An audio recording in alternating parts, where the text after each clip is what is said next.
नमस्कार दोस्तों, नमस्कार साथियों। आपका अपना YouTube चैनल आईपी कुमावत में स्वागत है। मैं आईपी कुमावत आपके सामने आज फिर एक नया टॉपिक लेकर के उपस्थित हुआ हूँ। पीछे अपने प्रस्तावना की थी, भारतीय संविधान की विशेषताएं की थी और अपने मूल अधिकार से बात करने वाले हैं। तो मूल अधिकार जो हैं भारतीय नागरिक को प्रदत्त हैं। मूल संविधान में 7 थे, अब वर्तमान में 6 हैं। आप कुछ तो वाकिफ भी हो इससे संबंधित, फिर भी हम थोड़ा डीपली इसको पढ़ेंगे, थोड़ा सा डीपली जानने की बात करेंगे। और शुरू करते हैं अपने मूल अधिकार। तो सीधी सी बात, मूल अधिकार का मतलब अपनी कत्तिक पावर है। और वो टॉपिक पूरा करस्या तब अपन पता चल जाएगो कि अपनी पावर कत्तिक है और कत्तक पानी मापा। तो मूल अधिकार की बात करें तो सर्वप्रथम उल्लेख जो हमें मिलता है 1928 में नेहरू समिति बनती है। एक नेहरू समिति के माध्यम से 1928 में मौलिक जो अधिकार है उनकी मांग उठाई गई थी, मांग की अभिव्यक्ति हुई। और इस समिति में यह कहा गया था कि भारतीय नागरिक हैं उनको मौलिक अधिकारों के संबंध में इस प्रकार से निश्चित किए जाए, मौलिक अधिकार इस प्रकार से निश्चित किए जाए कि हमें इनको वापस लेने की कोई नौबत न पड़े, वापस लेना न पड़े। इस प्रकार की इसमें रिपोर्ट दी गई थी नेहरू समिति के माध्यम से। उसके बाद में जो है 1931 में कांग्रेस का कराची अधिवेशन होता है, कराची अधिवेशन। तो कराची अधिवेशन में विधिवत रूप से जो है प्रस्ताव पारित कर लिया गया था। कराची अधिवेशन में विधिवत रूप से मौलिक अधिकारों के संबंध में प्रस्ताव जो है पास कर लिया गया था 1931 में। तो और इसमें प्रावधान किए गए थे कि स्वतंत्रता किस प्रकार की है, धर्म से संबंधित, समानता से संबंधित और संगठन और सम्मेलन बनाने की किस प्रकार से, अभिव्यक्ति वाक और स्वतंत्रता उसकी किस प्रकार से है, इनके बारे में उल्लेख इसमें किया गया था। समानता के बारे में कहा गया था, अधिकारों की बात की गई थी इसमें। तो कराची अधिवेशन में ये कुछ कहा गया था। तो अब उसके बाद में ये मांग उठी, संविधान सभा आई, संविधान सभा में फिर इसकी मांग उठने लगी। तो संविधान सभा में मौलिक अधिकारों के लिए समितियां तो बनी हुई थी मौलिक अधिकारों के लिए, लेकिन नेहरू की अध्यक्षता में एक मौलिक अधिकारों के लिए अलग से उप समिति का निर्धारित किया गया था। तो मौलिक अधिकारों से संबंधित एक आती है उप समिति। देखो समितियां जो है वो गठित की गई थी संविधान सभा ने, क्योंकि संविधान का निर्माण करना था। अलग अलग बिंदुओं को अलग अलग समितियों के माध्यम से उनको इकट्ठा किया। तो समितियां जो है, उस समिति की अगर बात करें मूल अधिकार से संबंधित किसकी अध्यक्षता में हुई थी, नेहरू जी की अध्यक्षता में नेहरू जी की अध्यक्षता में एक मौलिक अधिकार की उप समिति गठित होती है। और इसमें जो है इससे संबंधित 11 दिन तक बहस चलती है। इस समिति में 11 दिन तक बहस यानी कि विचार विमर्श करते हैं। किसके उपलक्ष्य में, मौलिक अधिकारों के उपलक्ष्य में 11 दिन तक विचार विमर्श चलता है। सलाहकार समिति थी, सलाहकार समिति में 2 दिन तक विचार विमर्श चलता है। और उसके बाद में संविधान सभा में जब मैटर जाता है तो संविधान सभा में 25 दिन तक इस पर चर्चा होती है।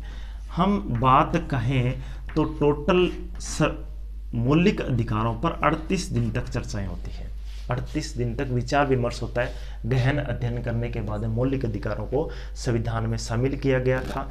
समितियां बना गई, उप समिति जो थी वो नेहरू जी की अध्यक्षता में बनाई गई थी। उसके माध्यम से चर्चाएं इसमें होती है। संविधान सभा में 25 दिन तक चर्चा होती है। सलाहकार समिति थी, उसमें 2 दिन तक चर्चाएं होती है मौलिक अधिकारों के संबंध में। और मौलिक अधिकारों का जो आधार है वो हमें कहाँ से मिलता है, अगर मैं इस पे आधार की बात करूं तो आधार हमें कहाँ से मिलता है।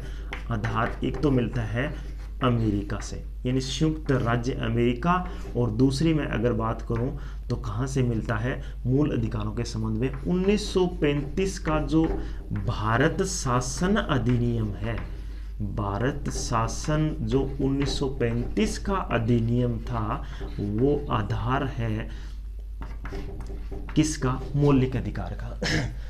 तो मौलिक अधिकार का ये उसका आधार है यूएसओ और 1935 शासन के अधिनियम में प्रभाव पड़ता है। मौलिक अधिकारों के संबंध में समिति, नेहरू समिति गठित की जाती है। उसके बाद में कराची अधिवेशन में विधिवत रूप से प्रस्ताव पास कर लिया जाता है और फिर इस पे चर्चाएं होती है, विचार विमर्श होता है और मौलिक अधिकारों को हम रख लेते हैं।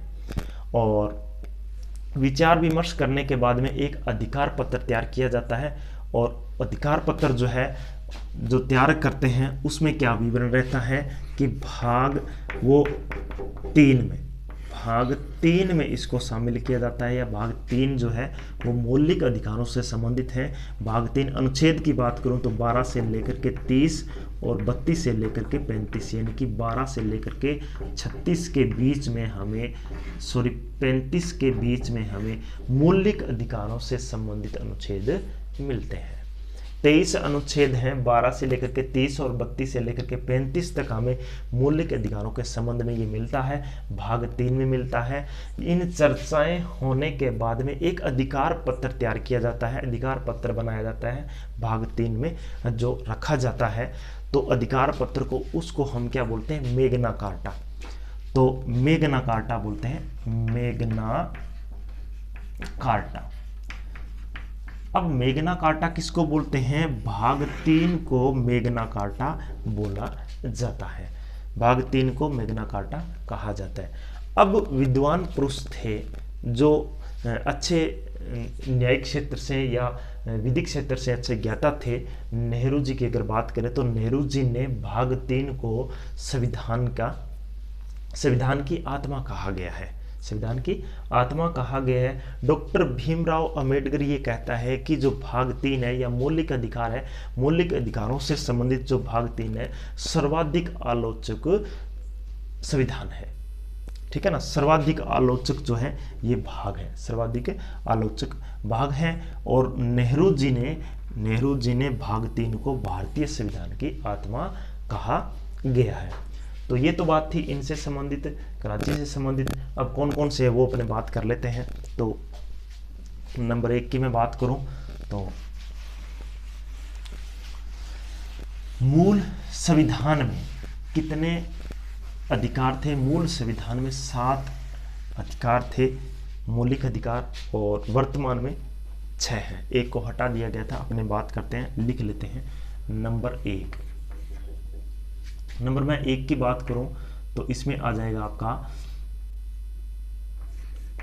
समानता का अधिकार, समानता का अधिकार, समानता का अधिकार। नंबर मैं 2 की बात करूं तो आ जाएगा आपका स्वतंत्रता का अधिकार, ठीक है, स्वतंत्रता का अधिकार। नंबर 3 शोषण के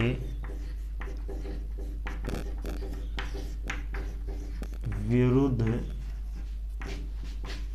अधिकार, शोषण के विरुद्ध अधिकार। धर्म की स्वतंत्रता का अधिकार। नंबर में 5 की बात करूं तो संस्कृति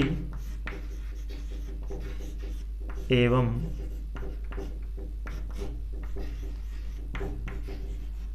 शिक्षा संबंधी अधिकार। और नंबर में 6 की बात करूं तो संवैधानिक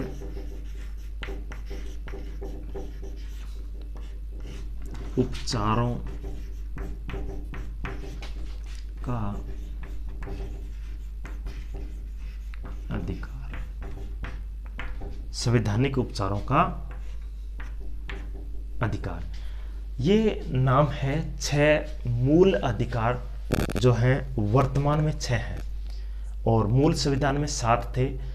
44वां संविधान संशोधन होता है 1978 के अंदर, उसमें 7वां जो मूल अधिकार था संपत्ति का अधिकार, उसको हटा दिया गया और भाग संख्या 12 में अध्याय 4 में अनुच्छेद 300 क में शामिल किया गया था।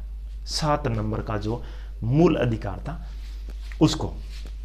अब मैं ये मौलिक अधिकारों के नाम लिखे हैं, इनके अगर मैं अनुच्छेद की बात करूं तो अनुच्छेद जो है कहाँ से शुरू होते हैं, 14 से लेकर के 18 तक होता है। 14 से लेकर के 18 तक जो है ये समानता का या समता का अधिकार जो है वो 19 से लेकर के 22 तक और 23 से लेकर के 25 तक और 24 और 25 से लेकर के 28 तक और 29 से लेकर के 30 तक और उसके बाद आ जाएगा 32 से लेकर के 35 तक। ये जो थे अनुच्छेद हैं, इन अनुच्छेदों के अनुसार जो ये अधिकार हैं मौलिक अधिकार, अब हम इनको अलग अलग पढ़ेंगे। तो पहले मूल संविधान में आपको ये याद रखना है, क्योंकि बहुत बार प्रश्न पूछा गया है कि मूल संविधान में मौलिक अधिकार कितने थे, 7 थे, उसको हटा दिया गया।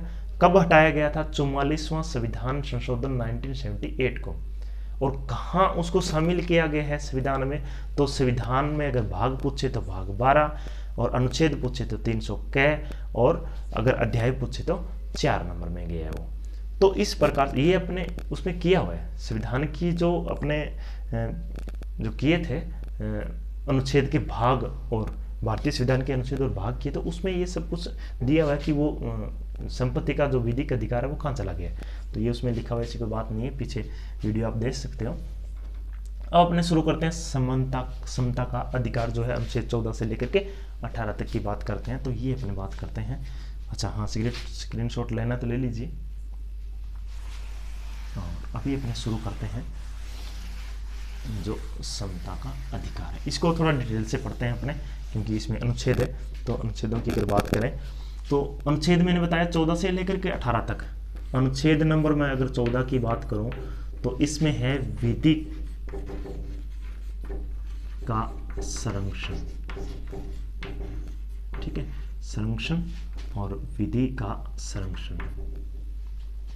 तो इसमें क्या बताया गया, अनुच्छेद 14 में विधि का समान संरक्षण, इनकी समानता बताई गई है विधि के बारे में।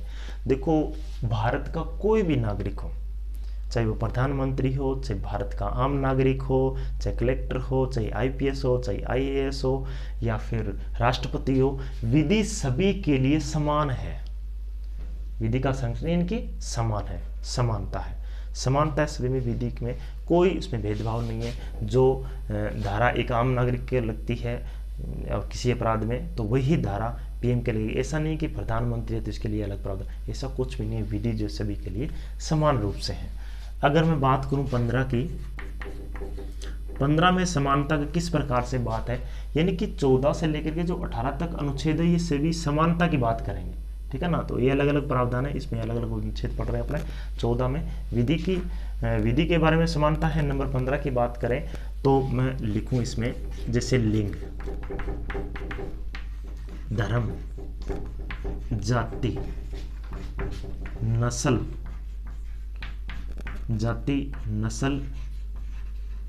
जन्म के आधार पर किसी भी प्रकार का कोई भी भेदभाव नहीं होगा, ठीक है ना।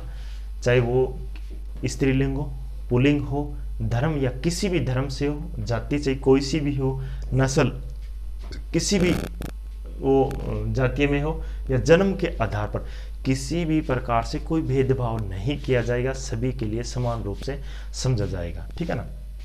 नंबर 16 की बात करूं, अनुच्छेद 16 में क्या है, अवसर की समानता, अवसर की समानता,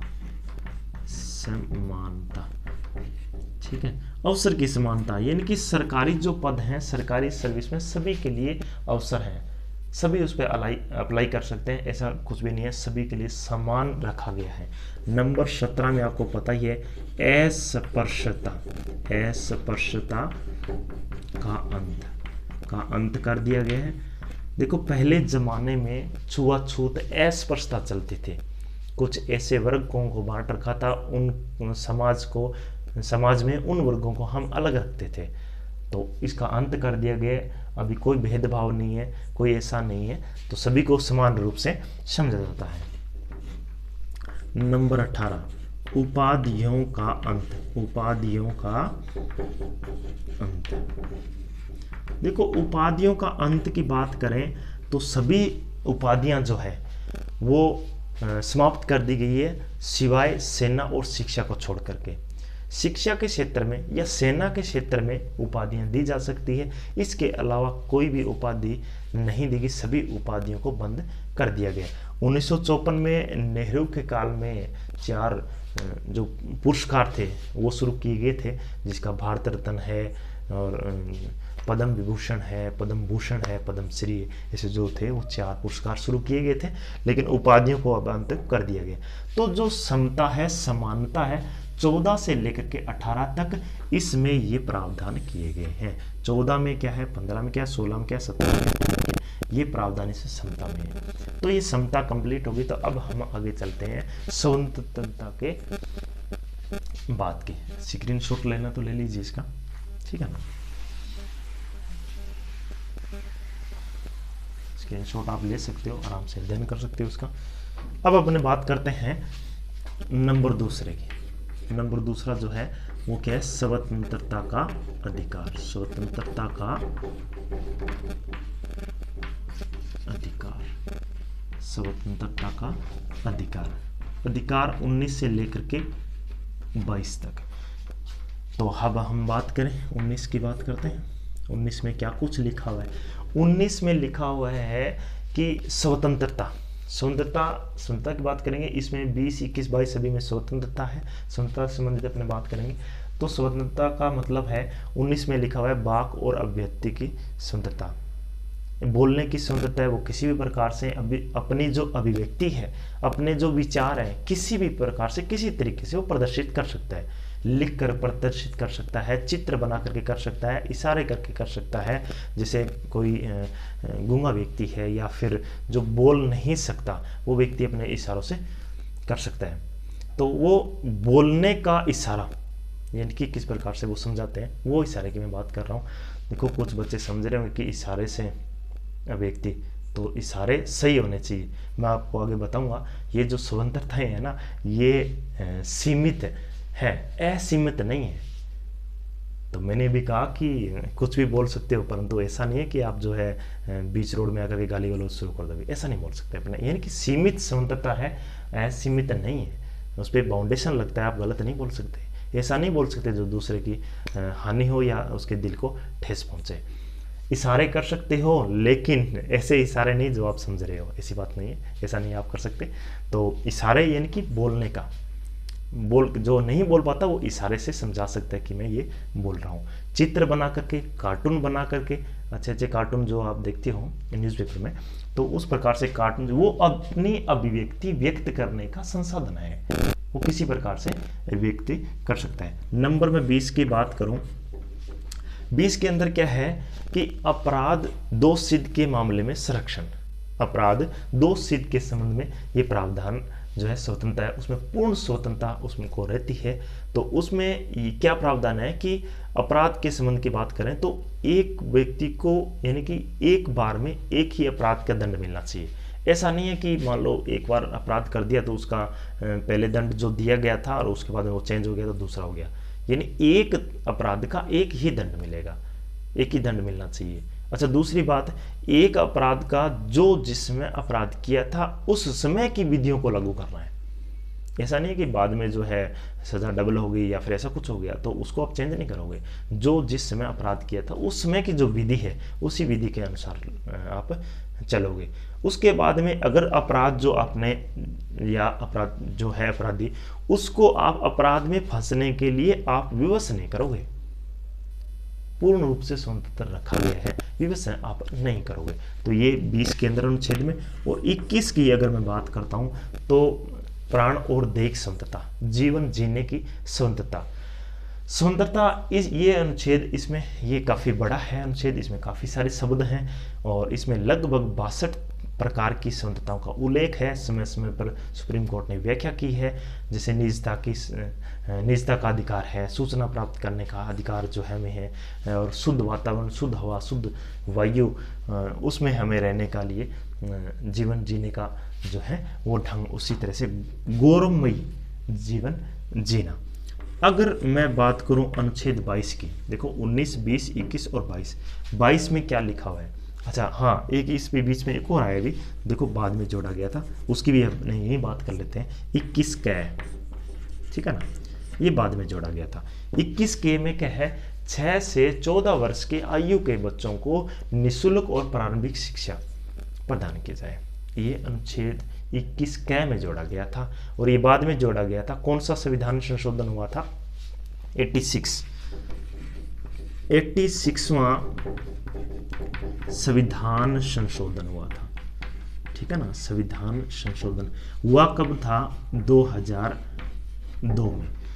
86वां संविधान संशोधन हुआ था 2002 में, जिसमें 21 कै जोड़ा गया था। इसमें 6 से 14 वर्ष के बच्चों को, बालकों में अनिवार्य और प्राथमिक शिक्षा देने की बात कही गई थी।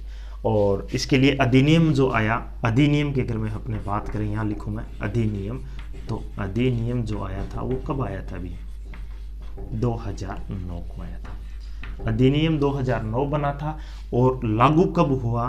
वो 2010 में लागू हुआ था, ठीक है ना, 2010 में लागू हुआ था। तो ये एक बीच में प्रावधान है। अब मैं बात करता हूँ अनुच्छेद 22 की। तो 22 में क्या है कि 22 में गिरफ्तारी के संबंध में और निरोध के संरक्षण में ये प्रावधान है, स्वतंत्रता है। तो गिरफ्तारी के संबंध में तो इसमें क्या स्वतंत्रता है कि पहले तो आपको कारण बताना पड़ेगा भी आपको किस कारण से गिरफ्तार कर रहे हैं। दूसरी बात जो है, गिरफ्तार होने के बाद में 24 घंटे के अंदर अंदर अपने माता पिता को सूचित करना जरूरी है। और तीसरी बात, 24 घंटे के अंदर अंदर न्यायालय में के समक्ष पेश करना जरूरी है, पेश होना जरूरी है। और तीसरी बात यह है कि व्यक्ति जो अपन है, अपना जो वकील है, उससे स्वतंत्र रूप से बातचीत कर सकता है। तो ये स्वतंत्रताएं दी गई है। तो स्वतंत्रता 19, 20 और 21 अपने 2 मूल अधिकार कर लिए हैं। थोड़ा टाइम न होने की वजह से अपने इतना ही कर पाएंगे आज, बाकी अपने नेक्स्ट जो है वीडियो उसमें करेंगे। तो आप लाइक करें, शेयर करें, कमेंट करें और सब्सक्राइब करें और ज़्यादा से ज़्यादा शेयर करें इनको, और कमेंट करके मुझे बताएं कि आपको कैसा लग रहा है और क्या कुछ आप जो है इसमें पूछना चाहते हैं, वो भी आप मुझे कमेंट कर सकते हैं। ओके, गहन अध्ययन कीजिए, परिश्रम कीजिए, मुस्कुराते रहिए, मेहनत करो, सपने साकार करो, और यही मैं आपसे आशा करता हूँ। Thank you, have a nice day. जय हिंद, जय भारत।